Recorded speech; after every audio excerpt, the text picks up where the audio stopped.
오늘 너무도 중요한 말씀, 올해의 마지막 메시지로 여러분께 증거합니다. 많은 말씀들을 오늘 좀 리뷰를 하게 될 텐데요. 정신을 좀 똑바로 차리시고, 아마 여러분 오늘 이 시간에 1시간 들어가지고 이 말씀을 온전히 여러분 마음에 담기가 힘들 거예요. 그래서 동영상 보시고 이 말씀 들으시면서 한 주일 동안 기도하는 마음으로 올 한 해 말씀으로 마무리할 수 있는 여러분 되기를 원해요. 그러면서 말씀이 주시는 새해의 비전이 있을 것입니다. 영적인 그 비전, 여러분들이 각자에게 부르시는 성령의 음성이 있을 것입니다. 그런 성령의 음성을 들으실 수 있는 그런 한 주일이 될 수 있기를 주님의 이름으로 축복합니다. 오늘 본문 말씀 요한계시록 19장 7절로 8절까지 말씀 합독하겠습니다.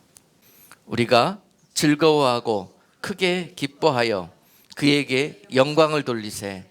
어린 양의 혼인 기약이 이르렀고 그 아내가 예비하였으니 그에게 허락하사 빛나고 깨끗한 세마포를 입게 하셨은즉 이 세마포는 성도들의 옳은 행실이로다 하더라.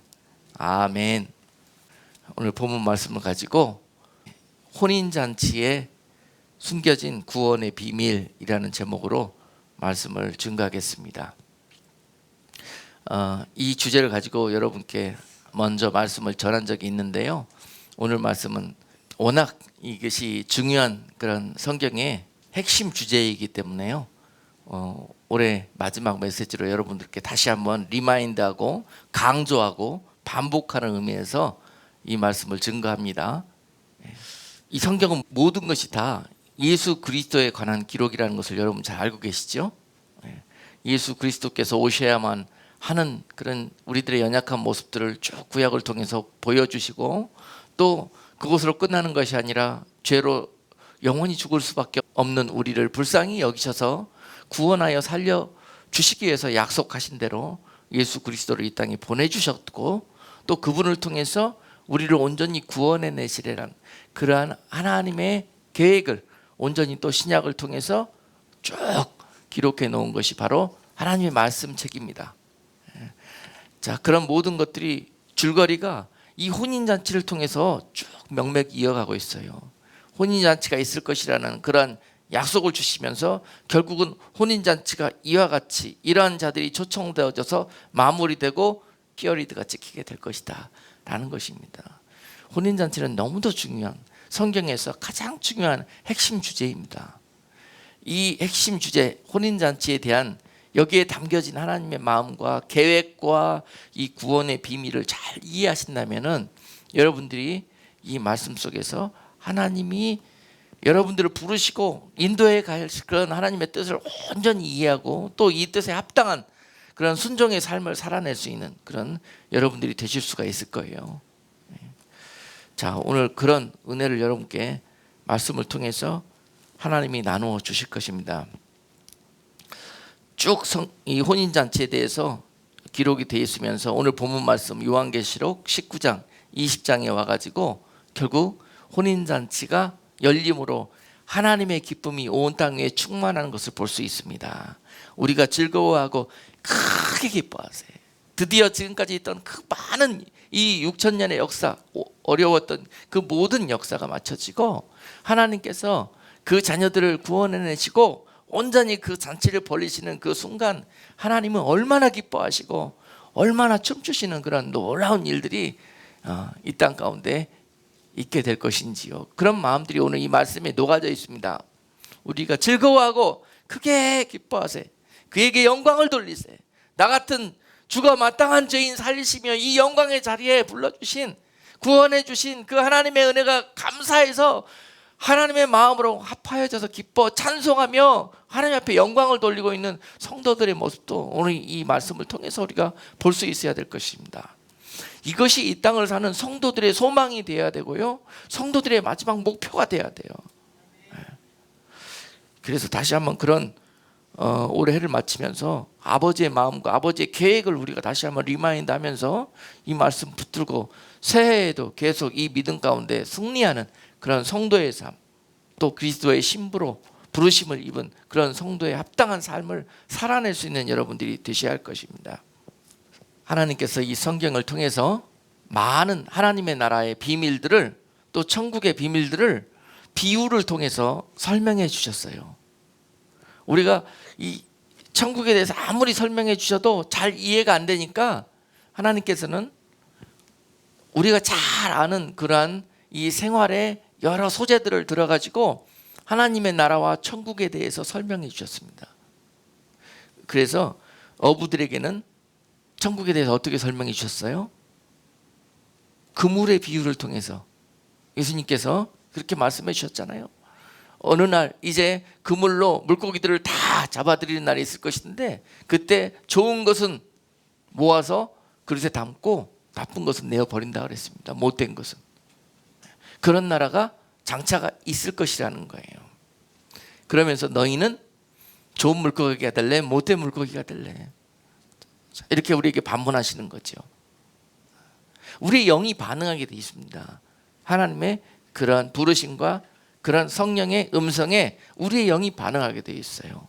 우리 마음이 그 길을 순종하면서 하나님의 부르심대로 따라가기를 그렇게 반응하게 되어 있습니다. 바로 이것이 하나님의 자녀들이고, 성경은 그런 자녀들을 너희라고 부르셨어요. 그런데 이런 모든 말씀 속에서 듣지 아니하고 무시하고 오히려 거역하고 하는 무리들이 있는데, 그들을 성경은 저희라고 가르치고 있습니다. 저희들. 너희는 저희와 달리 항상 그 구별된 삶을 살아가는 거예요. 성경은 너희들은 다 불러 모을 것이고 저희들은 하나도 남김없이 다 모아서 풀무불 속에 집어넣겠다는 것이 성경의 주제입니다. 그런 일들을 이루시기 위해서 지금 성경의 역사는 진행되고 있는 거예요. 여러분들은 하나님이 보시는 너희로 분류가 될 것입니까? 아니면 하나님이 보시기에 저희로 보여지기를 원하십니까? 오늘 그런 내용들이 말씀 속에서 여러분들에게 성령의 음성으로 들려질 거예요. 그래서 농부들에게는 예수님께서 씨 뿌리는 자의 비유를 통해서 하나님의 나라의 비밀을 비유적으로 가르치셨습니다. 알곡과 가라지가 있고, 또 곡식의 씨앗과 가라지의 씨앗이 있는데, 장차 이 씨앗들이 어떻게 자라날 것이고 열매 맺게 될 것이고 어떻게 하나님은 거두게 될 것인가 하는 내용들을 또 농부의 그런 비유들처럼 씨 뿌리는 것으로 우리에게 비유적으로 말씀해 주셨습니다. 그러면서 알곡이 있고 가라지가 있고 그 사이에 뭐가 있다고 그랬습니까? 죽정이가 있다고 그랬습니다. 근데 중요한 것은 이 죽정이에요. 죽정이.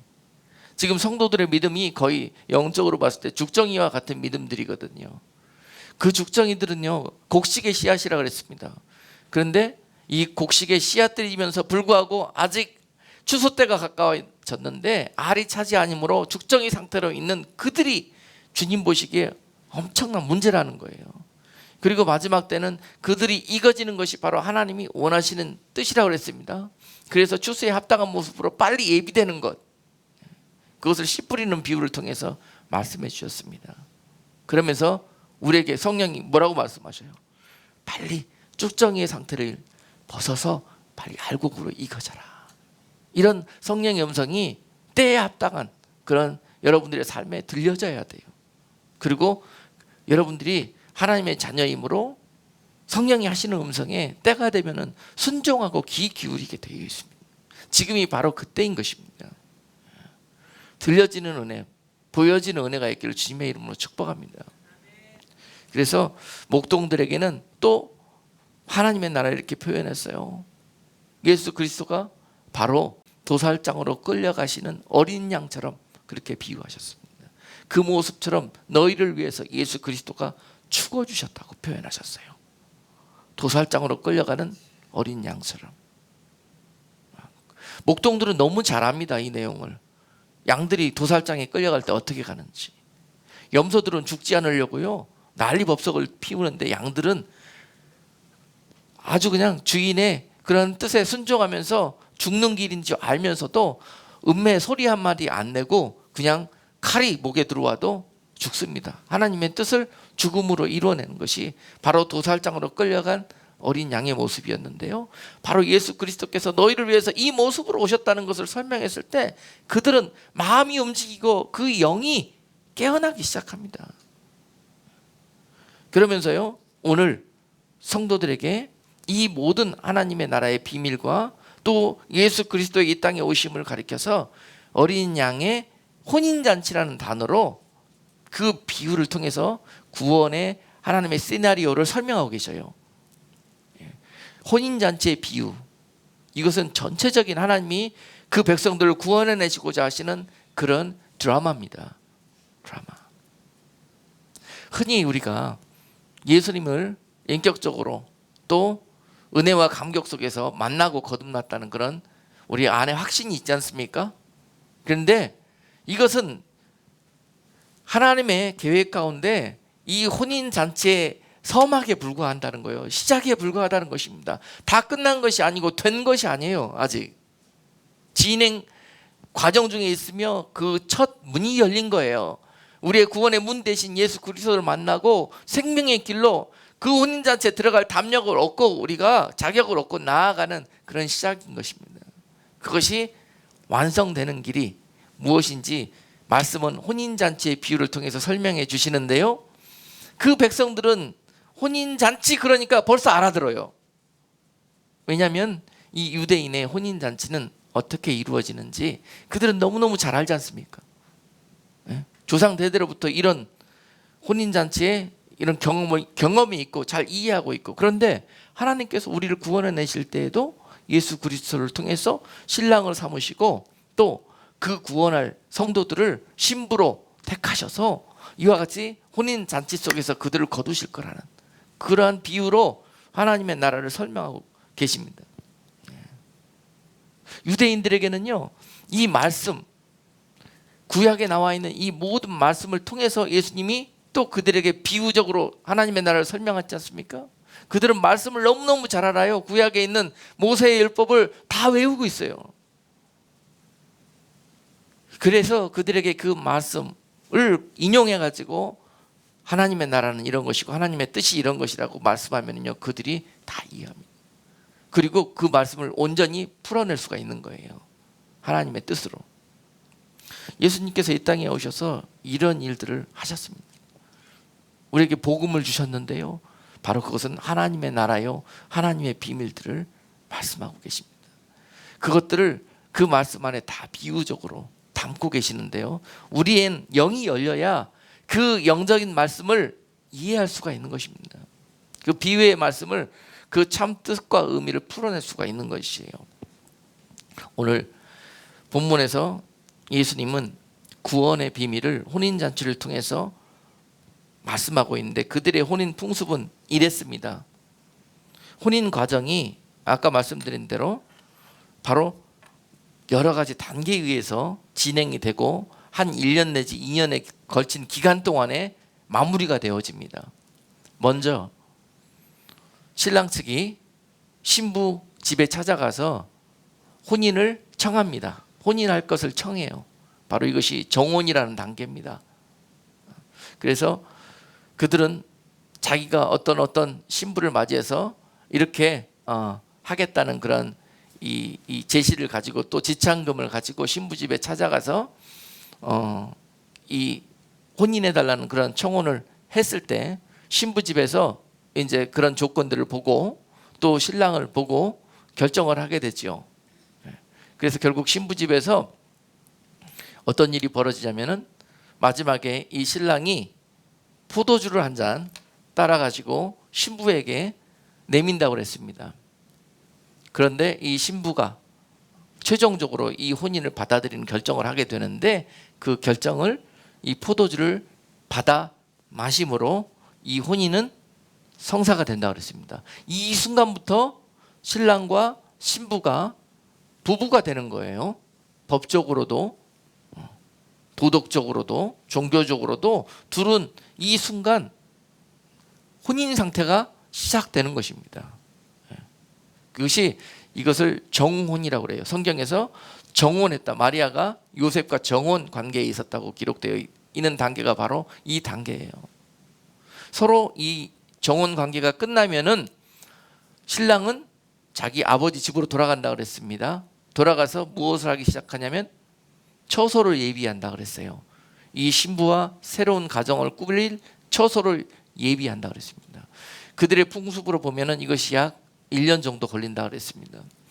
그리고 나고 신랑이 돌아가서 처소를 예비할 기간에 이 신부는 이제 이 혼인을 위해서 준비된 시간들을 갖게 된다 그랬습니다. 신랑이 다시 처소가 예비되면 신부를 데리러 올 텐데 거기에 합당한 모습으로 신부의 예복을 준비하고 신부의 삶을 준비하고 모든 것들을 다 그 새로운 출발을 위해서 준비하고 예비되어지는 시간을 근 1년에 가까운 시간 동안에 한다 그랬습니다. 그리고 이 준비가 온전히 되어지고 되지 못하는 것에 따라서 결혼이 성립이 되고 시작이 됐지만 이것이 깨어질 수도 있다고 그랬습니다. 그래서 신부는 첫 번째로 이 기간 동안에 신랑을 향한 거룩함, 정결함, 구별됨, 순결 이것을 지켜내야 되는 거예요. 그리고 무엇보다도 신랑을 향한 사랑과 존경하는 마음 이런 것들을 예비하고 사모하는 마음으로 기다리고 인내하는 시간들입니다. 예. 자, 신부에게는 이런 일들이 있습니다. 그리고 그 가운데서 그런 마음을 담아가지고 여러 가지 혼인에 필요한 예물을 준비하고 마음을 준비하고 또 예복을 준비하고 하는 그런 기간이라고 했습니다.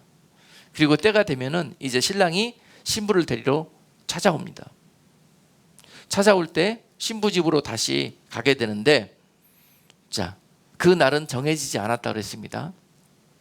이 처소가 예비되었음을 그 신랑의 아버지가 둘러보고 이것이 합당하면 그때 아버지가 신랑에게 가서 이제 네 신부를 데려오너라 하고 허락이 떨어지면 신랑은 신부 집으로 찾아가서 신부를 데리고 처소로 아버지 집에 예비된 처소로 데리고 오게 되는데요. 바로 그것이 혼인잔치가 마지막 이제 완성이 되어지는 그런 단계예요. 그래서 그 날이 정해져 있지 않으므로 신부는 오늘 이제 때가 거의 다 임박한 것 같은데 이제 이때쯤이면은 신랑이 오시려나 아니면은 오늘 안 오시면 내일 오시려나 항상 깨어있는 모습으로 그 신랑을 기다리는 그런 자세가 신부의 자세여야 한다 그랬습니다. 대개 그들의 풍습상 신랑은 신부에게 밤에 찾아오는 것으로 되어 있습니다. 그래서 밤마다 등불을 예비하고 오실 신랑을 기다리는 것이 신부의 자세여야 된다고 그랬습니다. 그리고 신랑이 왔을 때 흐트러짐 없이 예비된 모습으로 준비된 모습으로 그 신랑을 영접할 수 있는 것이 바로 신부의 모습이어야 한다고 그랬습니다. 그래서 그 날은 정확히 알 수 없지만은 대개 어느 정도 되면은 그 신랑이 오실 것을 압니다. 그래서 그때가 되면 더 집중하고 더 준비된 모습으로 그렇게 그 날을 예비해야 된다고 그랬습니다. 그리고 그때 신랑이 오심으로 이제 영광스럽게 그 신랑을 맞이하고 또 신랑이 그 신부의 아름다운 예비된 모습을 보고 예비된 처소로 데리고 간다고 그랬습니다. 이제 오후에 여러분과 같이 잠깐 시청각 자료들이 준비가 되어져 있어서 이제 그것들을 보게 될 텐데요. 이 순간 신랑이 신부를 데려갈 때 보니까 가마에 태워 가더라고요. 그래서 이 순간부터 신부는 땅을 밟지 않고 어떻게 됩니까? 들어 올려 간다고 그랬지요. 그래서 신랑이 신부를 채가다시피 신부 집에서 데려갑니다. 태워가지고 준비된 예비된 처소로 말입니다. 그래서 그곳에 예비된 혼인잔치가 성대하게 열리게 되는 거예요. 아멘. 그리고 그곳에서 비로소 결혼이 마무리되고 그들의 새로운 가정의 삶이 시작되는 것입니다. 이것이 바로 그들이 가지고 있는 혼인 풍습이었어요. 근데 예수님께서 그들에게 내가 너희를 구원해 가는 그러한 여정이 바로 이 너희들이 하는 혼인잔치처럼 너희들 내가 이렇게 신부로 데려갈 것이라 하는 그런 것들로 설명해 주니까 너무너무 그들은 잘 이해가 됐어요.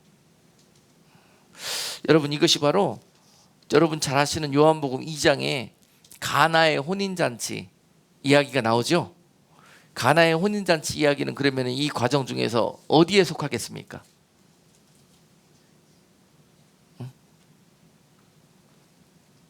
아버지 집에서 신부를 데리고 와가지고 예비된 처소에서 이제 그 영광의 혼인잔치가 벌어지는 거예요. 대부분이 이 혼인잔치는 일주일 정도 계속된다고 그래요. 일주일 동안 그 집에서 잔치가 벌어지는데요. 그런 내용들이 바로 요한복음의 2장에 나오는 가나의 혼인잔치의 내용이에요. 그래서 7일 동안 이 혼인잔치가 벌어진다 하는 것도 굉장히 의미가, 상징하는 의미가 있습니다. 신부가 신랑에게 들림을 받아서 7일 동안 혼인잔치에 있을 때 나중에 나오겠지만은 또 한 무리들은 세상에 남겨져 가지고 7일 동안 극심한 세상의 환란 속에 처할 것이라고 상징적인 의미가 그 안에 있는 것입니다. 자, 그래서 이 혼인 풍습을 통해서 구원의 여러 가지 비밀스러운 하나님의 이 섭리를 비유적으로 설명하고 계셔요. 그러면서 너희가 바로 그러한 영적인 신분을 가지고 이 세상에서 살고 있는 것이다. 그러니까 비유적으로 너희는 이 신부에 합당한, 이렇게 신랑에게 그날의 영광 가운데 이 혼인잔치에 초청을 받는 그러한 삶을 살아내야 된다는 그러한 상징이 이 안에 있는 것입니다. 그래서 우리가 그 내용을 보면서 요한복음 2장 1절로 11절에 남아있는 가나의 혼인잔치 내용을 여러분들이 읽는다면 그 안에서 하나님이 말씀하시는 그 혼인잔치의 그 의미, 그리고 하나님의 그 아버지의 기쁨, 여러분들을 신부로 맞이하는 그런 기쁨, 그것들을 여러분들이 알 수가 있을 것이에요. 그런 관점에서 볼 때, 이제 그 풍습에서 볼 때 구원은 예수님의 초림을 통해서 그 시작이 되었던 것입니다. 아멘. 죄로 사망 가운데 죽을 수밖에 없었던 우리를 주님께서 이 땅에 2000년 전에 찾아오심으로 말미암아서 그분이 십자가 위에서 돌아가심으로 그 죽음의 피를 짜내어서 포도주를 한 잔 만들어서 우리에게 내미르셨어요. 예수 그리스도와 그의 피를 너희가 맺기를 원하느냐, 받아 마시기를 원하느냐 하면서 우리에게 내미셨습니다. 그럴 때 우리가 그분을 구주로, 나의 신랑으로 고백하면서 영접하게 되었을 때 우리는 영적으로 그 포도주를 마시게 되었던 거예요. 그리고 우리의 신분이 그 날부터 바로 신랑 되시는 우리 주 예수 그리스도의 신부로서 그렇게 여러분들이 초청을 받게 된 것입니다. 정혼 관계가, 약혼 관계가 성립이 된 거예요. 그리고 영적으로 봤을 때 그날 이후로 그 정혼 관계가 성립된 성도들은 어떤 삶을 살아야 합니까? 지난날의 죄의 삶, 주님과 상관없는 그런 삶에서 이제 신랑에 속한, 신랑이 기뻐하는 그런 모습의 신부로, 성도로 예비되고 겸비되고 변화되어져야 되는 그런 삶을 살아가야 되는 것, 그것이 바로 은혜받은, 구원받은 성도들의 본분인 것이에요. 이해가 되시죠? 이제 예수님을 만나고 구주로 영접하는 것이 끝이 아니란 말입니다. 그 일을 통해서 이 모든 일들이 이루어지게 되어 있어요. 그 다음으로 계속, 그래서 구원에 힘쓰라고 지난 시간에 여러분께 말씀을 증거했지 않습니까? 그래서 그 예수님의 초림을 통해서 많은 사람들이 은혜로 구원을 받게 되어 있습니다. 그분을 믿고 그분의 피를 마시는 자들마다 그분의 신부로 청함을 받게 되어 있습니다. 그리고 예수님은 그 이후로 부활 승천하셔서 그들과 함께 거할 처소를 예비하시러 가신다고 그러셨죠. 그리고 처소가 예비되는 날 주님은 다시 신부로 겸비하고 예비되어져 있는 성도들을 데리러 이 땅에 내려오실 것입니다. 자, 이제 그 비유가 다 이해가 되시죠? 네. 그래서 반드시 그 날이 있을 것인데요. 그날까지, 그 날이 있기 전에 영적으로 신부된 그런 성도들은 어떤 예비된 모습이 있어야 되느냐. 아까 신부가 예비되어야 되는 그런 모습처럼 신부의 예복을 준비해야 되고요, 신부의 예물들을 준비해야 되고요, 신부에 합당한 삶을 그동안 인내하면서 구별하면서 지켜내야 되는 것입니다. 정결과 순결을 지켜내야 되는 것이에요. 그것이 성도들이 신부로서의 본분입니다. 이런 자들이 그날 주님께서 신랑으로 오셨을 때 신랑을 기쁘시게 하는 성도가 될 것입니다. 와보니까, 데리러 가려고 왔는데 보니까 어느 집 남자고 바람도 피우고 눈도 몇 번 돌아가고 뭐 마음도 몇 번 빼앗기고 흔들리고 고무신 거꾸로 신을까 계산도 몇 번 하고, 더디오심으로 말미암아서 이런 일들이 있으면 이게 얼마나 이게 낭패고 창피한 일입니까? 우리가 그런 삶을 살고 있는 게 지금 영적으로 봤을 때 이 엄청난 이 영광의 길에 나감에 있어서 그들이, 여러분들이 그리스도의 신부가 되는 그 영광을 보면서 가만히 두겠습니까? 그들이 누굽니까? 이 하나님의 선하신 뜻을 가로막는 자들이 있어요. 악한 영을 받고 사단의 그런 종들을 통해서 여러분들이 때로는 마음이 흔들리기도 하고 여러 가지 시험과 미움과 유혹을 만나게 해서 이 신부의 이 정결함을 잃어버리도록 그렇게 미혹할 것이란 것입니다. 신랑이 오실 때가 되면은, 즉 마지막 때가 되면은 그래서 미혹이 난무한다고 하게 될 것이라고 마태복음 24장은 경고하고 있지 않습니까? 아무리 유혹과 미혹이 난무해도 그 정결함과 그 신부의 언약을 잃어버리지 말아라.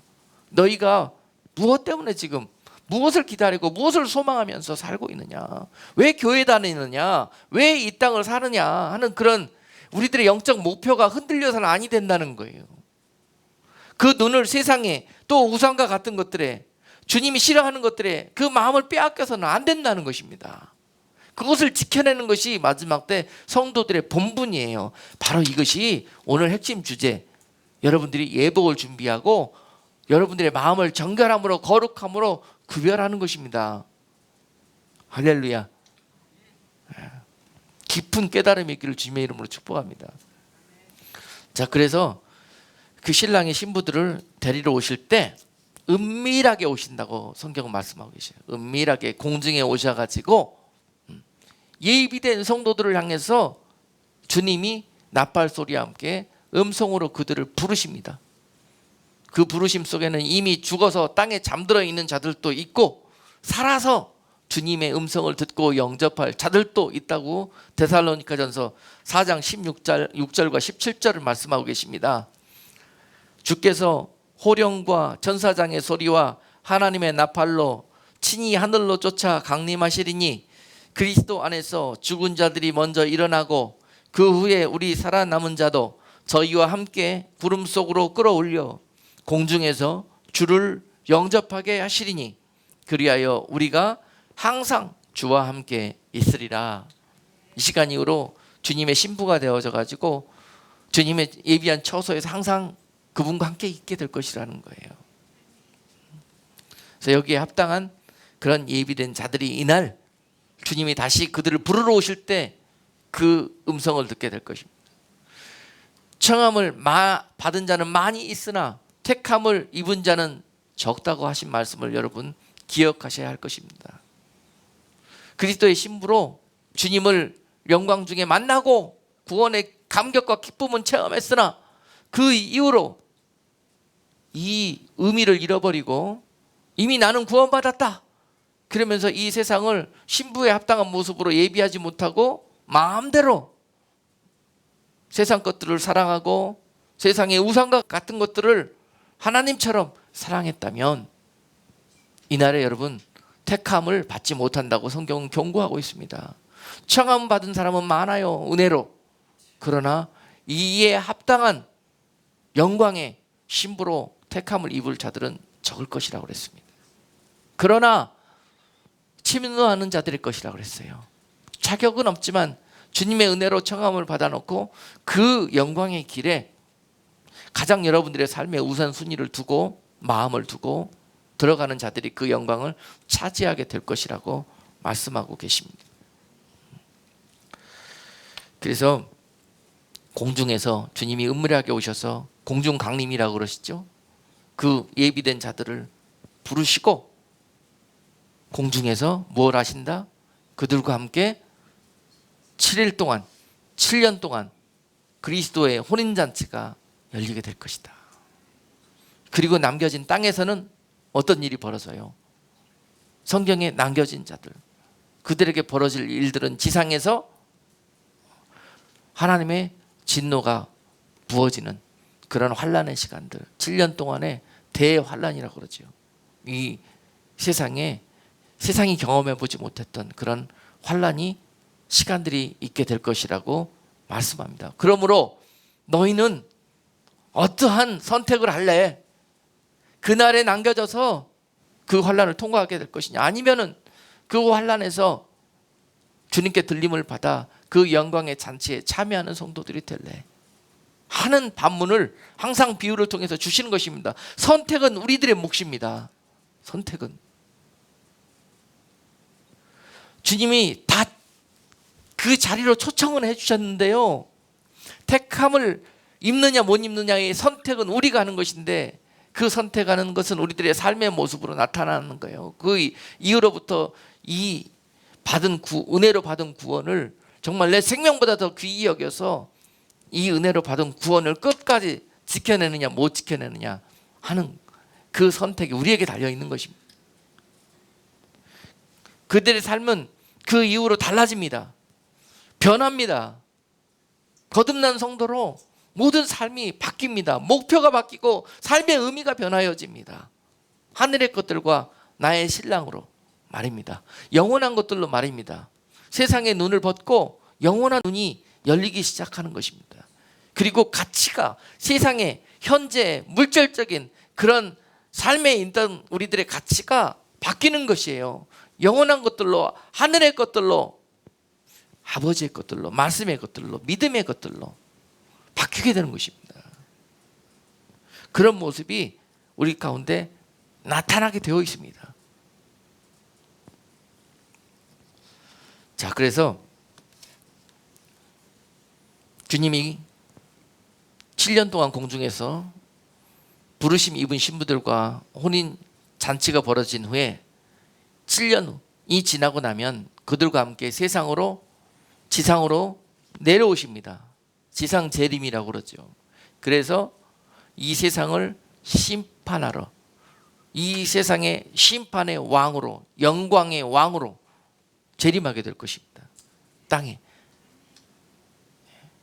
그래서 산자와 죽은 자들을 가리시고 이 세상에 하나님의 은혜로 영광의 자리로 초청을 받았는데도 불구하고 정욕과 또 불신앙 때문에 거역하고 또 거절했던 많은 사람들을 심판하게 되실 겁니다.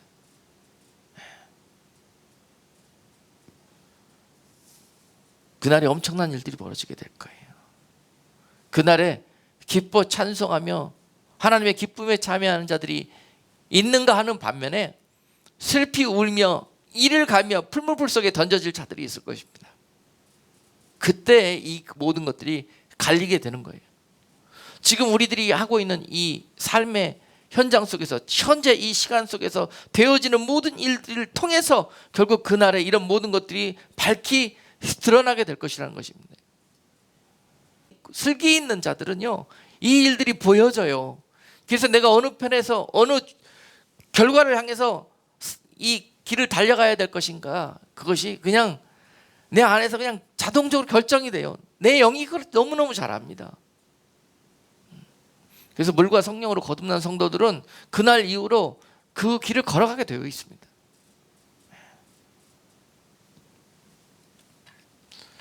그러므로 그날 이후로 걸어가게 될 그 길은 자기 신분에 합당한 모습으로 예복을 준비하는 것으로 나타나게 되어 있다는 것입니다. 그날 이후로 그들은 혼인잔치에 온전히 참여하기 위해서 예복을 준비해야 되는데요, 그 혼인잔치는 여러분 잘 아시다시피 등장인물들이 다 다릅니다. 그 혼인잔치에 청함을 받고 참여하는 자들 중에서 어떤 이들은 누구로 참여합니까? 신부로 갑니다. 신부로 부르심을 입습니다. 어떤 이들은 누구로 부르심을 입습니까? 들러리, 이 잔치에 들러리로 참여하게 됩니다. 어떤 이들은요, 하객으로 청함을 받고 손님으로 참가하게 됩니다. 여러분, 혼인잔치가 열리게 되면 이 자리에 무엇으로 참여하게 되겠습니까? 예? 말할 것도 없잖아요. 혼인잔치의 주인공은 신부입니다. 신부, 꽃이에요.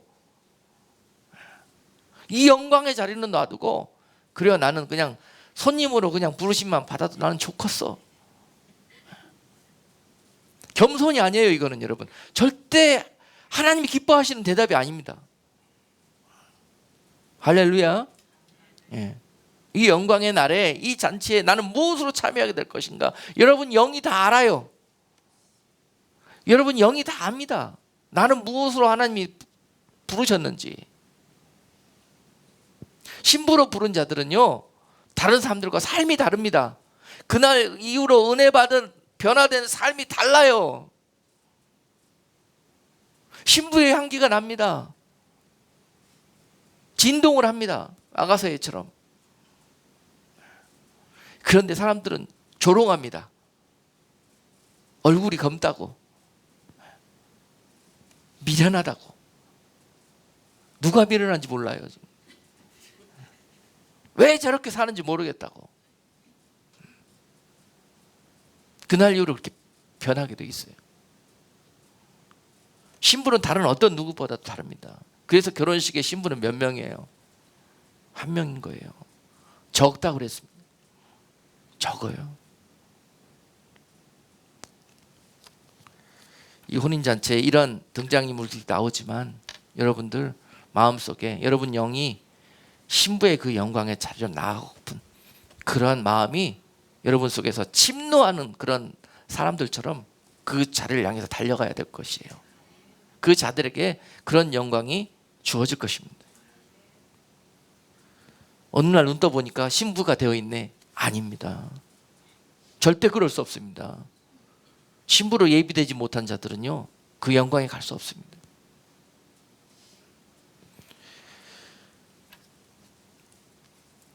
그 신부는 여러분 성경에서 몇 명의 예를 보여주셔요. 그 예 중에 하나가 요한복음 12장에 1절로부터 8절에서 기록되어져 있는 마리아, 향유 옥합을 주님께 드린 마리아를 저는 신부의 예로 들고 싶어요. 예. 성경에 마리아가 신부다 이렇게는 기록이 되어 있지 않습니다. 그러나 성경을 읽으면서 영적으로 느끼게 된 것이 마리아가 신부의 영성으로 예비되어져 있기 때문에 이 일에 순종하는 거예요. 6월절 엿새 전에 예수께서 베다니에 이르시니 이곳은 예수께서 죽은 자 가운데서 살리신 나사로에 있는 곳이라.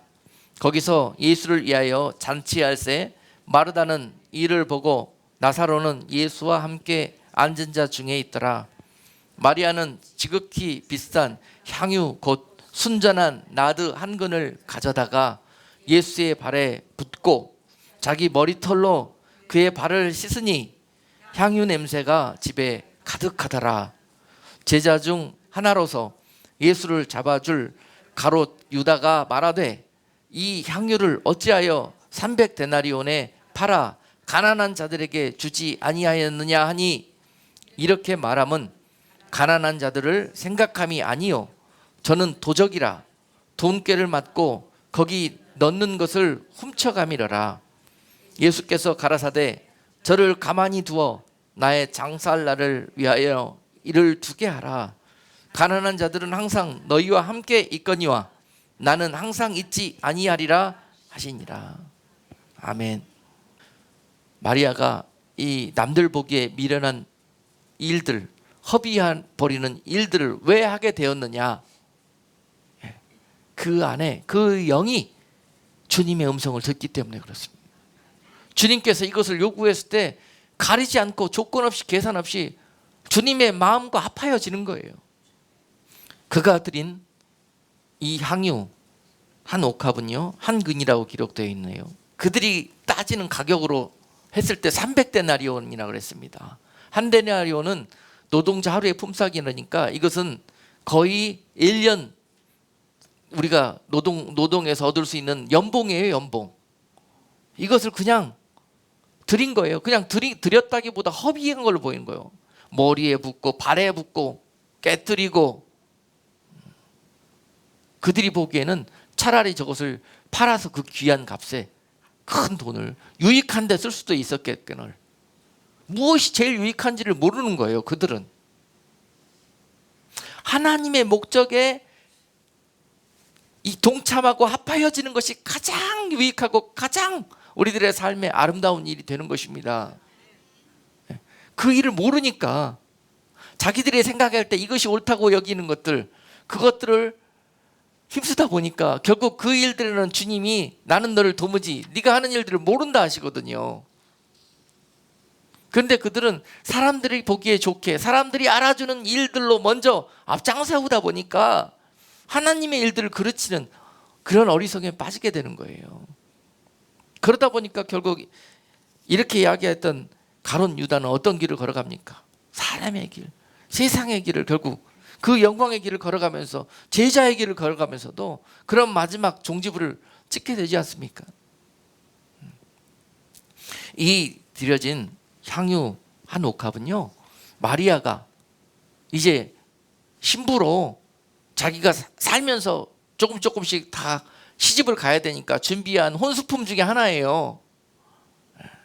예물 중에 하나랍니다. 이 혼인을 위한 가장 신부로서 첫 번째 가는 예물이에요. 이것이 전 재산이라고 봐도 돼요.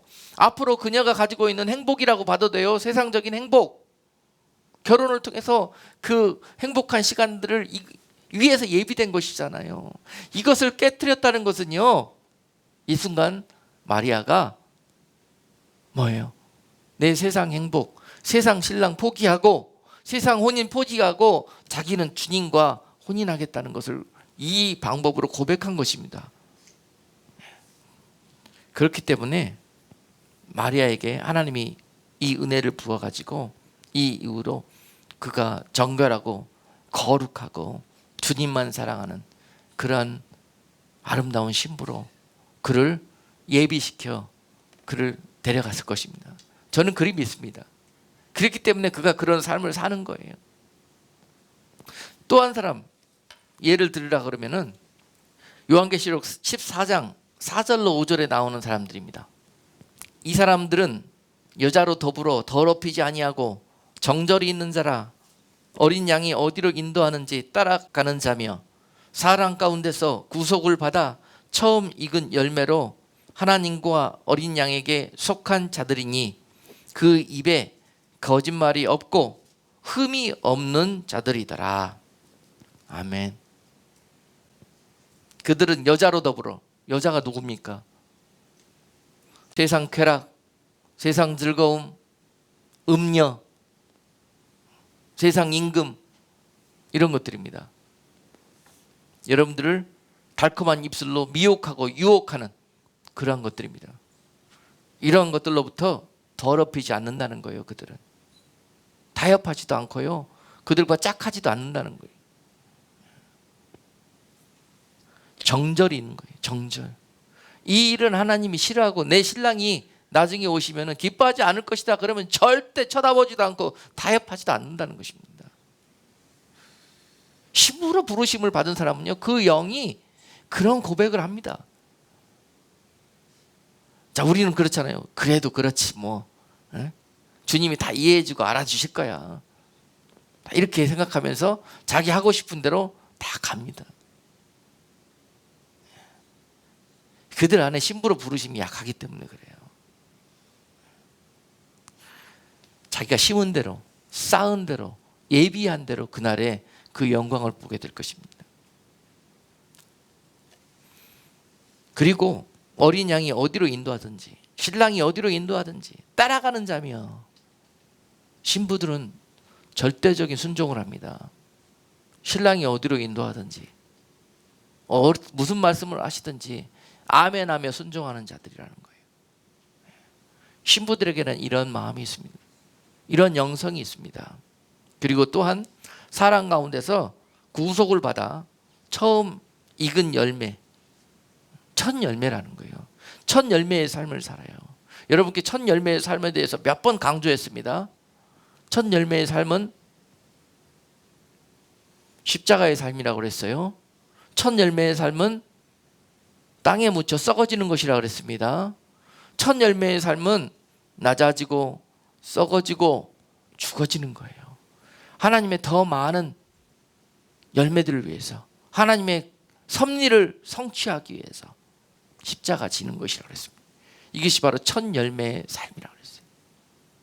하나님 앞에 은혜로 구속을 받고 그들은 이런 마음이 주님과 함께 주님처럼 십자가 지는 첫 열매로 드려진 주님처럼 썩어지고자 하는 그러한 마음이 그 속에 있어서 감사하면서 그 좁은 길 아멘하면서 간다는 거예요. 순종하면서. 도대체 계산이 돼서 못 가요. 신부의 영성이 없는 분들은. 계산이 돼서. 굳이 꼭 내가 이거 해야 돼? 왜 나만 이래야 돼? 이렇게 의문이 들고 반문이 되어서 헛금 못 갑니다. 그래서 이 신부들에게는 이 심령 속에 성령의 열매들이 주렁주렁해요. 성령의 9가지 열매들이 주렁주렁해서 그냥 의식하지 않고 의도하지 않아도 순종이 되어져요. 어떤 일이 보여지면 이거 내가 해야 되겠구나. 감동이 와요. 그냥 있어서 하는 게 아니에요. 마음에 감동이 되어졌을 때, 기도했을 때 하나님이 또한 순종할 수 있도록 힘을 주셔요. 세상적으로 있는 자들은 절대 순종하기가 힘듭니다. 아까워서, 계산돼서. 마음이 있는 자들이 순종하는 거예요. 마음이 있는 자들.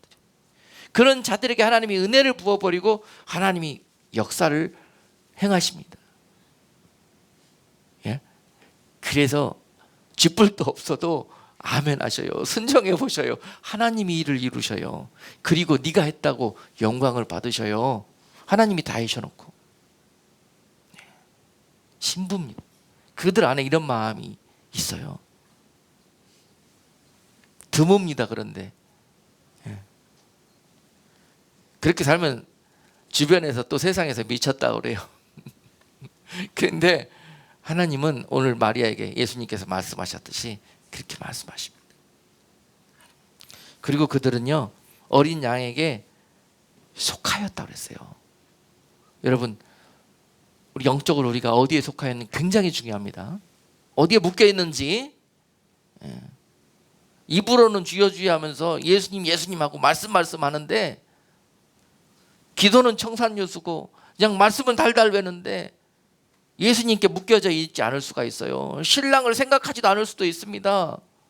속에서 사랑하고 사모하는 것은 전혀 다른 것일 수 있어요. 이것이 내가 묶여 있는 곳입니다. 내가 의지하고 내가 믿는 곳이에요. 그들은 어린 양에게 전적으로 속하여 있다 그랬습니다. 그래서 그 증거가 그 입에 거짓말이 없고 흠이 없는 자들이라 그랬습니다. 거짓말이 없고 흠이 없는. 여러분, 거짓말 예수 믿으면서 입에 달고 다니는 사람들이요, 이 말씀 명심해서 새겨드려야 할 거예요.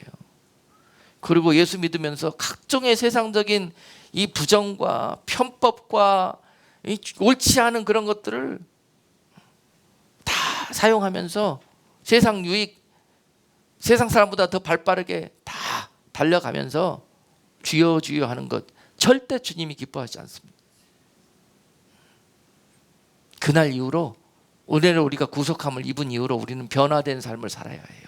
그것이 우리들의 본분입니다. 아멘. 이것이 안 되기 때문에 능력의 삶, 영광의 삶을 살지를 못하는 것입니다. 남들처럼 그렇게 발빠르게 편법 쓰면서 거짓말하면서 세상에 얍삽하게 그렇게 달려가야 잘 살 수 있을 것 같죠. 그런 생각을 주는 것이 세상 이 음녀 바벨론의 미혹이고 유혹인 거예요. 여러분들은 거기에 쏘은 거예요. 그리고 그들과 영적으로 소울 타이가 되어 있는 상태입니다. 누구의 가르침을 받고 있는 것입니까 지금? 그들에게는 그날에 이 신부의 영광이 주어질 것이에요. 세상적으로는 손해보고 어리석고 미련하다고 조롱받고 손가락질 받는 그런 삶을 살았다 할지라도 그날에 주님께서 많은 사람들에게 하나님의 진노가 부어질 때 너는 나와 함께 하자 라고 그를 불러 주님의 영광 가운데 주님 옆에서 왕같은 제사장처럼 하나님께서 모든 것들을 그에게 맡기시면서 보상해 주실 것입니다. 여러분 그 영광 보면서 현재의 고난을, 현재의 이 외로움을 능히 이겨내는 여러분 되시기를 주님의 이름으로 축복합니다. 신부의 삶은요 세상 중에서 외로울 수밖에 없어요. 여러분 외롭다고 여러분 자꾸 불평하지 마세요. 외로운 게 당연해요. 힘든 게 당연해요 세상적으로는. 근데 그들에게는 하나님이 성령을 물붓듯이 부어져 가지고 외롭지 않게, 그렇게 느끼지 않게, 느끼지 않게 그렇게 하실 거란 말입니다. 그래서 승리할 수 있고 그래서 견뎌낼 수가 있는 것이에요. 그런 주님을 소유할 수 있는 여러분 되시기를 주님의 이름으로 축복합니다. 그리고 두 번째 이 혼인잔치에 등장인물이 있습니다. 들러리는 이 혼인잔치에서 신부가 신랑을 영접하기 위해서 이제 예비된 삶을 날마다 살고 있다 그랬지 않습니까? 그런데 신랑이 밤에 오실 때에 잘 오실 수 있도록 들러리들은 신랑이 잘 오실 수 있는 일들을, 그리고 신부를 잘 데려갈 수 있도록 이 일을 돕는 그런 사명을 갖고 있어요. 그런 역할을 감당합니다. 들러리들은 신랑과 결혼하는 것이 아닙니다. 그래서 이 들러리의 직분은 그런 거예요. 하나님의 뜻을 그들을 부르셔가지고 이루시기 위해서 들러리를 부르신 거예요. 어떤 분들은 그럴 수 있어요. 하나님, 누구는 신부로 부르고 누구는 들러리로 불러서 이게 되겠습니까? 이것은 세상 나라의 인간적인 법칙이에요. 여러분 여기서 마태복음 25장에 나와 있는 달란트의 비유를 소개할게요. 달란트의 비유에 보면은 5달란트 받은 종이 있고 2달란트 받은 종이 있고 1달란트 받은 종이 있어요. 그런데 5달란트 받은 종이나 2달란트 받은 종이나 주님께서 똑같이 칭찬하십니다. 5달란트 받아서 5달란트 남긴 종이나 2달란트 받아서 2달란트 남긴 종이나 잘했다, 착하고 충성된 종이라고 한 자도 틀림없이 똑같이 인정해주고 축복해 주십니다. 그러셨죠? 저는 그런 생각을 해봤습니다. 5달란트 받은 종이 바로 이 신부의 이 부르심을 입은 그런 종들이고, 2달란트 받은 종이 들러리쯤 되지 않을까, 그리고 1달란트가 하객쯤 되지 않을까. 이건 제 의견입니다. 그랬는데 1달란트 받은 종은 나를 신부로 안 부르고 나를 하객으로 불러, 나 아무것도 안 해, 그러고 땅에 묻어놨잖아요. 에? 아버지의 뜻을 잘 모르는 거죠. 거기에 합당한 순종만 했으면 똑같이 신부처럼 잘했다, 착하고 충성된 종이라고 칭찬을 얻었을 텐데 그 일이 약한 거예요. 하나님의 뜻을 모르고 인간적으로 리스판스 해가지고 그냥 묻어놨던 일. 그래서 악하고 게으른 종이 돼버린 거예요. 책망받은 거예요. 그리고 쫓겨났던가요? 쫓겨나서 슬피 울며 이를 갈았잖아요. 그거 하면 안 됩니다. 여러분, 열받는다고, 계산된다고. 아시겠죠? 아주 잘 풀어서 설명해 드리잖아요. 그런 일들이 얼마나 여러분들이 쏘가가지고 악한 일들 하는지 몰라요. 바로 그 영광 중에 착하고 충성된 종이라고 주님께서 붙들고 있다가도 그냥 그 대답 때문에, 그 마음 때문에 악하고 게으른 종이 돼버리는 거란 말입니다. 달란트 크기가 중요한 것이 아니에요. 사실은 거기에 합당한 하나님의 뜻을 이루어 드리면 되는 거예요. 들러리로 부름을 받았으면 들러리 역할을 잘하면 되는 것입니다. 들러리 역할이 무엇이었어요? 그것은 마태복음 25장 초반부에 나오는 열 처녀의 비유에 보면 알 수 있습니다. 우리가 좀 성경을 이렇게 구분해 가지고 이렇게 보면은요 알 수가 있어요. 혼인잔치에서 이때 어떤 일들을 위해서 이런 말씀을 기록해 두셨구나 것을. 열처녀의 비유를 잠시 우리 한번 읽어보겠습니다. 잘 알지만 오늘은 다른 각도에서 읽어보자고요. 천국은 마치 등을 들고 신랑을 맞으러 나간 열처녀와 같다 하리니 그 중에 5은 미련하고 5은 슬기 있는지라. 미련한 자들은 등을 가지되 기름을 가지지 아니하고 슬기 있는 자들은 그릇에 기름을 담아 등과 함께 가져갔더니 신랑이 더디 오므로 다 졸며 잘세. 밤중에 소리가 나되 보라 신랑이로다 맞으러 나오라 하매 이에 그 처녀들이 다 일어나 등을 준비할세. 미련한 자들이 슬기 있는 자들에게 이르되 우리 등불이 꺼져가니 너희 기름을 좀 나눠달라 하거늘 슬기 있는 자들이 대답하여 가로되 우리와 너희의 쓰기에 다 부족할까 하노니 차라리 파는 자들에게 가서 너희 쓸 것을 사라 하니 저희가 사러 간 동안에 신랑이 오므로 예비하였던 자들은 함께 혼인잔치에 들어가고 문은 닫힌지라. 그 후에 남은 처녀들이 와서 가로되 주여 주여 우리에게 열어주소서. 대답하여 가로되 진실로 너희에게 이르노니 내가 너희를 알지 못하노라 하였느니라. 그런즉 깨어있으라. 너희는 그 날과 그 시를 알지 못하느니라. 아멘. 신부와 들러리들이 그 날과 그 시를 알까요 모를까요? 신랑이 언제 오실지 모른다는 것입니다. 그러므로 날마다 깨어서 오늘이 그 날인 것처럼 예비되어져 있고 준비하라는 것입니다. 그들이 할 일은 그런 거예요. 그런데 신부를 도와서 이런 하나님의 뜻을 합력하여 선을 이루어야 되는데 그들이 졸며 잠들었다는 것입니다. 이것이 악한 거예요. 들러리는 이거 하면 안 됩니다. 여기서 들러리는 성도들을 의미할 수 있어요. 네. 여기서 들러리는 신부가 아닙니다. 신부를 부르러 오시는 신랑의 뜻을 돕는 역할을 하는 것입니다. 그들의 역할은 뭐냐면요, 기름을 충분히 준비하는 거예요. 등불이 꺼지지 않도록 여분의 기름을 충분히 준비하는 사명을 감당하면 되는 것입니다. 충분한 여분의 기름이 떨어지지 아니하도록 내 신앙이 주님을 부인하고 원망하고 행해나 졸며 잠들어서 그 주님을 모른다 하는 그런 일들이 벌어지지 않도록 내 안에 주님을 향한 말씀과 사랑과 인내가 끊이지 않도록 중단되지 않도록 여분의 기름을 충분히 준비하는 것, 그것은 기름은 여러 가지 상징적인 의미가 있다고 그랬습니다. 성령의 충만함을 말씀하는 경우도 있고요, 또한 예수 그리스도를 향한 신뢰와 절대적인 사랑, 이것을 의미하기도 하고요, 여러 가지 의미가 있습니다. 말씀, 믿음, 기도 다 들어갈 수 있습니다. 성령의 일들, 이런 일들이 내 신앙에 이 기쁨과 감사가 넘치는 이 믿음의 삶이 꺼지지 않고, 촛불이 꺼지려고 흔들릴 때 빨리 알고 다시 여분의 기름을 준비할 수 있는 그러한 깨어있는 성도의 삶, 이것이 들러리의 본분들이라는 거예요. 아멘. 불 꺼트리면 안 됩니다, 여러분. 한번 은혜 받고 한번 나 저기 시험 들어갖고 갔다 올래. 여러분, 이것이 바로 한 2달란트의 삶에서 1달란트로 전락하는 그런 거예요. 바로 착하고 충성된 종에서 악하고 게으른 종으로 바로 답안지 쓰고 나가는 것입니다.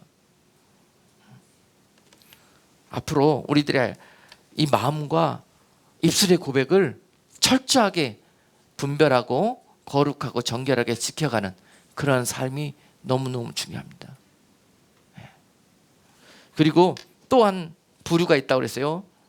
하객, 초청받은 손님들로 혼인잔치에 참여하는 인물들이 있다고 그랬습니다. 이런 사람들은 많이 있습니다. 그렇죠? 혼인잔치에 손이 많아야 되잖아요. 그러므로 많이 초청을 받습니다. 그래서 이들의 역할은 이 결혼식에 와가지고 이 결혼을 축복해주고 축하해주고 또 증인이 되어주는 것입니다. 증인이 되어주는 거예요. 여러분, 들러리 하고 싶고 하객 하고 싶습니까?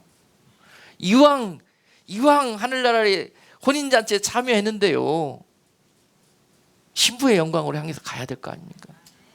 나는 그런 그릇이 아니요. 그런 겸손이 아니라니까요. 자, 그래서 하객이어도 괜찮습니다, 여러분. 바깥 어두운데 내어 쫓기지만 않으면 그래도 괜찮잖아요. 그래도 여기까지는 돼야 되잖아요. 문이 닫히기 전에 결국 아까 들러리들 미련하여서 슬기가 없어가지고 졸며 자다가 기름이 등불이 꺼져가지고 기름이 없는 연고로 그러다가 어떻게 됐습니까? 결국은 기름 구하러 갔다 오니까는 문이 닫혀버렸잖아요. 못 들어갔잖아요. 못 들어갔어요. 혼인잔치에 못 들어간 겁니다. 자, 하객들도 이 잔치에 참여할 수 있습니다. 어떻게 해요? 그 임금의 초청으로 마태복음 22장에 나와 있어요. 마태복음 22장 1절로 14절 말씀을 우리 한번 같이 읽습니다. 예수께서 다시 비유로 대답하여 가라사대 천국은 마치 자기 아들을 위하여 혼인잔치를 베푼 어떤 임금과 같으니 그 종들을 보내어 그 청한 사람들을 혼인잔치에 오라 하였더니 오기를 싫어하거늘 다시 다른 종들을 보내며 가로되 청한 사람들에게 이르기를 내가 오찬을 준비하되 나의 소와 살찐 짐승을 잡고 모든 것을 갖추었으니 혼인잔치에 오소서 하라 하였더니 저희가 돌아보지 않고 하나는 자기 밭으로 하나는 자기 상업차로 가고 그 남은 자들은 종들을 잡아 능욕하고 죽이니 임금이 노하여 군대를 보내어 그 살인한 자들을 진멸하고 그 동네를 불사르고 이에 종들에게 이르되 혼인잔치는 예비되었으나 청한 사람들은 합당치 아니하니 사거리 길에 가서 사람을 만나는 대로 혼인잔치에 청하여 오너라 한데 종들이 길에 나가 악한 자나 선한 자나 만나는 대로 모두 데려오니 혼인자리에 손이 가득한지라. 임금이 손을 보러 들어올새 거기서 예복을 입지 않는 한 사람을 보고 가로되 친구여 어찌하여 예복을 입지 않고 여기 들어왔느냐 하니 저가 유구무원이언을. 임금이 사환들에게 말하되 그 수족을 결박하여 바깥 어두움에 내어 던지라. 거기서 슬피 울며 이를 갈미 있으리라 하니라. 청함을 받은 자는 많되 택함을 입은 자는 적으니라. 아멘. 바로 이 어느 임금의 아들을 혼인시키는 이 임금의 혼인잔치, 이 비유를 마태복음 22장에 기록해 두셨는데요. 자, 여기에서는 이 잔치에 이 임금이 손을 부릅니다. 하객들을 청하여 손님들을 불러요. 초청해요. 하는데 어떤 이들은 안 온다 그래요. 누가 불렀는데? 예? 잘 아는 친구가 부른 것도 아니고 그 나라의 임금이 불렀는데 아무나 그 자리에 갑니까, 여러분? 여러분, 임금의 자리에 결혼식에 초청될 수 있는 자격이 아무에게나 주어집니까?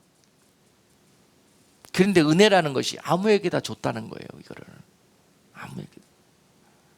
그런데 아무에게나 줬더니 당연히 와야 되는 사람들이 안 온대요. 오라 그랬더니 자기 일에 바쁘다고 안 온대요. 그래도 또 오라고 그랬더니 아예 심부름하러 간 종들을 죽여버리네요. 이런 엄청난 일들이 벌어집니다. 그래서 차라리 그냥 계획되지 않았던 다른 손님들에게 가서 아무나 데려오라고 이 잔치에 보냈더니 길거리에 가서 아무나 데려와서 이 잔치에 손이 가득하게 되었다고 기록하고 있습니다. 그런데 이 잔치에 객으로 손님으로 초청받은 사람들의 자격은 뭐였냐 하면은요, 예복을 입고 오는 것이었습니다. 예복. 네? 그런데 이런 경우에 이 임금의 혼인잔치 같은 경우에 그들의 풍습은요, 그 임금이 그 아주 잘 사는 사람이 객에게 이 예복을 주는 경우가 많이 있었다고 그래요. 이 경우에는 그들이 예복을 사서 입고 오는 게 아니라 하얀 예복을 그들이 이 임금이 준비해 가지고 오는 객들에게 주었다고 그래요. 그러면 그들이 할 일은 이 영광스러운 혼인잔치에서 그 예복을 입고 입장하는 거예요. 그것이 객들이 할 일이에요. 이 부분에서 말씀을 제가 해석하는 그런 입장이기 때문에 저의 의견이 들어가서 틀릴 수도 있습니다. 이거는 성경에 기록된 내용이 아니에요. 성경을 제가 이렇게 읽고 감동을 받아 해석해서 여러분들에게 풀어서 알려드리는 것입니다. 이 결혼식에서는 이 손님들이요, 할 일이, 사명이 뭐였냐면은 그 옷을 입고 입장해서 이 결혼식을 축복하고 축하해 주는 거예요. 이 결혼의 예식에 참여하는 것이 그들의, 그냥 참여만 하면 되는 것이에요. 이 옷 입고 들어오기만 하면 되는 거예요. 그것이 그들의 사명이었습니다. 그런데 이것도 싫대. 안 한대요. 안 들어오겠대요. 들어온 사람이 있는데 근데 옷을 안 입고 들어왔어요. 예복을. 이런 일들이 벌어진 거예요. 지금 이 결혼식에서는. 뭐가 잘못된 겁니까, 여러분? 자, 이 비유에서 나오는 예복은요, 여러분께 한번 증거한 적이 있는데 예수 그리스도를 상징하는 거예요. 예수 그리스도. 그 예복은 우리 힘으로 준비 못합니다. 우리 힘으로 예수 그리스도를 어떻게 사서 준비해서 입고 오겠어요? 그 임금이 그냥 준 거예요. 그냥 거저 은혜로 다 줬어요. 그냥 입고만 오라고, 믿고만 오라고. 그 잔치에 안 믿겠대, 안 입겠대. 각자 안 입겠다 하는 이유가 있겠죠. 그래서 이런 일들이 벌어진 겁니다. 그래서 이 예복을 입지 않고 이 잔치에 어느 누구도 들어올 수 없다는 거예요. 손님으로도 못 들어온다는 것입니다. 신부는커녕 손님으로도 못 들어가는 거예요. 그 나라에. 그래서 이 비유가 바로 이 혼인잔치에 하객으로 참여하는 자들일지라도 그 예복을 잊지 않고 온전히 입고 들어오면은 입장이 가능하다는 것입니다. 그 임금의 즐거움에 참여하는 자들이 될 것이라는 것입니다. 바로 입지 않는 자들은, 믿지 않는 자들이요, 그 말씀과 약속을 경히 여기는 자들이기 때문에 내어 쫓겨 슬피 울며 이를 갈게 되는 결과를 맞이하게 되었던 것입니다. 바로 이것은 고린도전서 3장에 나오는 불 가운데 얻은 구원을 입은 그런 사람들이라고 볼 수 있습니다. 흔히 우리가 그냥 자기 마음대로 엉터리로 살다가 결국은 죽기 직전에 마치 그 우편 강도처럼 주여 살려주십시오, 잘못 왔습니다, 회개합니다, 주를 영접하기를 원합니다 하고 천국 가는 분들 있잖아요. 이런 분들이 해당되지 않을까 싶네요. 입기만 하면 되는데, 입기만 하면 되는데 죽으면서도 싫대. 하나님이 하시는 일 아니겠습니까? 하나님의 일들은 싫은 자들은 다 골라내서 풀무불에 넣는 것이 하나님의 뜻이에요. 그러기 위해서 지금 성경의 역사가 진행되는 것이고 예수님이 더디어 오시는 것이란 말입니다. 이런 자들 다 골라내기 위해서요. 그리고 난 다음에 혼인잔치가 열려서 하나님의 왕국이 이 땅 가운데 예수 그리스도가 오심으로 이루어지는 거예요. 그 옷을 입은 자들만, 들러리로 예비되진 자들만, 그리스도의 신부로 예비되진 자들과 함께 그 왕국이 이 땅 가운데 1000년 동안 세워지게 될 것입니다. 그런 약속입니다. 입기만 하면 되는 거예요. 믿기만 하면 되는 것입니다. 비록 금과 은과 보석으로 이 아름다운 집을, 예복을 준비하여서 신부의 그런 자격을 얻지는 못했지만 하객으로라도 그리스도의 그런, 다 불타 없어져 버렸지만은 그 믿음의 터 되시는 예수 그리스도만 불 가운데 잃지 않고 남아있다면 여러분, 이 부끄러운 구원이라도 하객으로라도 이 혼인잔치에 들어갈 수 있다는 사실입니다. 그래서 우리가 마지막으로 어떤 예복들을 우리가 준비해야 될 것인가, 자기의 영적인 그런 부르심이 합당한 그런 예복을 준비하여서 이 혼인잔치에 어떤 모습으로 참여하게 될 것인가, 아니면 이 부르심 앞에 가다가 힘이 들고 계산이 되고 십자가가 버거워서 집어 던져버리고 가는 길을 바꿔버리고 가는 차를 바꿔 타버리면은 여러분, 그들과 함께 내어 쫓겨 슬피 울며 일을 가는 신세가 될 것이라는 것입니다. 여전히 익지 않고 죽정이 상태로 남아있다가는 알곡들이 혼인잔치에 들어가는 그날에 저 가라지들이 버려지는 그러한 현장에 함께 곡식임에도 불구하고 가라지 신세가 되어서 죽정이들은 버림을 받게 될 것입니다. 오늘 말씀은 이것들을 우리에게 경고하면서 너희가 이제 자다가 깰 때다 그러는 거예요. 세월을 아껴서 이제 하나님의 혼인잔치 합당한 모습으로 예비하는 자들이 되어야 할 것이냐. 에베소서 5장 16절로 18절 말씀은 세월을 아끼라 때가 악하니라. 그러므로 어리석은 자가 되지 말고 오직 주의 뜻이 무엇인가 이해하라. 술 취하지 말라. 이는 방탕한 것이니 오직 성령의 충만을 받으라. 할렐루야. 지금 우리가 이러한 일들을 힘써야 될 때예요. 아멘. 우리는 우리의 신분이 신부인지 들러리인지 하객인지 잘 모릅니다. 주님이 알고 계세요. 그리고 여러분들의 영들이 알고 있습니다. 그래서 그 부르심이 합당한 그런 모습으로 믿음의 발걸음을 디뎌야 될 때예요. 이제 세상으로 술 취하고 방탕한 길에 달려갔던 우리들의 발걸음을 세월을 아끼고 이제 돌이켜서 주의 뜻이 무엇인지, 너희가 버림을 먹고 지옥불에 떨어지는 것이 주의 뜻이 아니라 너희를 그 가운데서 건져내고자 하시는 하나님의 뜻, 예수 그리스도를 이 땅에 보내셔서 그분을 희생하심으로 말미암아 그를 죽이고 너희를 구원하시고자 하시는 하나님의 뜻, 그것을 온전히 이해해서 오직 방탕한 길에서 술 취한 길에서 돌아서서 성령의 충만함을 받아라 하는 것이 결론적으로 오늘 주시는 메시지입니다. 새해에 이 말씀 붙들고 여러분, 새해에는 반드시 아직 부족한 우리들의 예복과 또 우리들의 준비된 향후욕합, 준비되지 못한 이런 부분들을 채울 수 있는, 아구까지 채울 수 있는 그런 여러분들이 될 수 있기를 주님의 이름으로 축복합니다. 주님께서 그 세대에게 오셔가지고 애타는 그런 음성으로 이렇게 말씀하셨습니다. 마태복음 11장 16절로 17절은요, 이 세대를 무엇으로 비유할꼬? 비유컨대 아이들이 장터에 앉아 제 동물을 불러 가로되 우리가 너희를 향하여 피리를 불어도 너희가 춤추지 않고 우리가 애곡하여도 너희가 가슴을 치지 아니하였다 함과 같도다. 예수님께서 그 세대를 보고 이렇게 말씀하셨습니다. 하나님의 혼인잔치가 눈앞에 있는데 불구하고 그 신랑 되신 예수께서 오셔서 나와 함께 가자, 나와 함께 그 영광된 길로 혼인잔치에 나아가자 부르시는데도 불구하고 그 백성들이 피리를 불어도 혼인잔치의 소식을 알려도 춤추지 않는다는 거예요. 기뻐하지 않는다는 것입니다. 받아들이지도 않는다는 것입니다.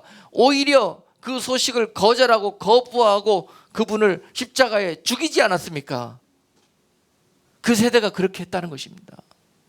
너희가 그런 거로 결국은 장례식이 날마다 너희 주변에서 벌어지는 일을 보지 않느냐? 애곡을 하는 일이 있지 않느냐? 너희가 장차 그 길을 걷다가 저들과 같이 될 것인데 저들을 보면서 너희의 영적 장례식을 볼 수 있기를 원한다. 이 눈이 멀고 귀가 둔한 세대들이요, 이 세대를 이렇게 말씀하셨다는 것입니다. 그리고 또한 주님이 다시 오시는 이 세대에 있어서도 이와 같은 일들이 이 세대에 벌어지고 있고 벌어지게 될 것입니다. 많은 사람들이 혼인잔치가 이제 마무리하기 위해서 주님이 다시 신부들과 성도들을 데리러 오실 것인데 불구하고 예비되지 못한 모습으로 성령이 아무리 여러분들에게 찾아와서 피리를 불고 초청장을 내밀고 경고를 하고 은혜를 베풀고 기적을 베풀어도 깨닫지를 못하고 준비는커녕 전혀 합당한 모습을 예비하지 못한다는 것입니다. 바로 이것이 이 세대가 술 취하고 방탕했기 때문에 그렇다는 것입니다. 그러므로 오늘 이 말씀을 듣는 자들마다 이 세대에서 저들과 달리 너희는 이제 구원이 가까운 줄 알고 속히 그 복음의 부르심 속에 합당한 그런 성도의 아름다운 삶의 모습으로 예비되어져라. 이것이 오늘 읽은 본문 말씀의 의미인 것입니다. 오늘 본문 말씀에서 그렇잖아요.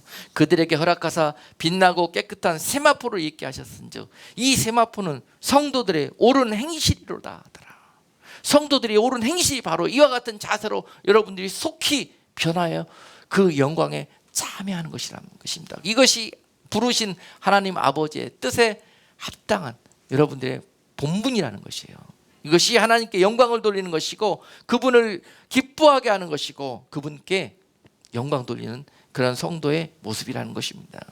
항상 우리가 고백은 하나님 영광 받으소서 그와 같은 기도를 드리지만은 전혀 우리들의 삶의 모습에서는 영광이 되는 모습이 없었던 지난 날을 속히 돌이키고 구원을 하루하루 날마다 한 걸음씩 주님 오실 때까지 이루어 나가시는 여러분 되시기를 주님의 이름으로 축복합니다. 저 같은 목사라고 해서 장로라고 해서 권사라고 해서 보장된 것이 절대 아닙니다. 예복을 내가 지금 어떤 예복을 입고 있고 준비하고 있는지 날마다 나의 모습들을 살피는 자가 바로 슬기로운 처녀들과 같은 삶을 살아가는 자들일 것입니다. 끝까지 인내하며 기다리며 약속을 지켜내고 또 사랑을 주님을 향한 그 사모함을 잃지 않고 지켜내는 것, 그것이 바로 성도들이 그날의 영광에 참여할 수 있는 지름길이 될 것입니다. 그리고 세상에 무엇을 준비할 것보다 주님이 기뻐하시는 각자의 합당한 그런 예복들을 준비하셔서 혼인잔치에 다 그날에 참여하는 여러분 되시기를 주님의 이름으로 축복합니다. 기도하겠습니다.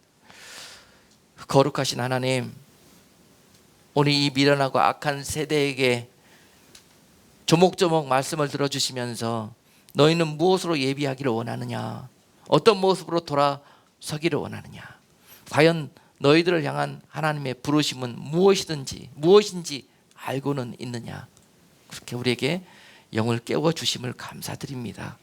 하나님, 이제 술 취하고 방탕한 우리들의 지난 모습에서 돌이켜서 하나님의 뜻을 이해하고 온전히 분별하여서 이에 합당한 모습으로 이어지는 복된 성도들 다 되게 하여 주옵소서. 예수 그리스도 이름으로 감사하며 기도드리옵나이다. 아멘.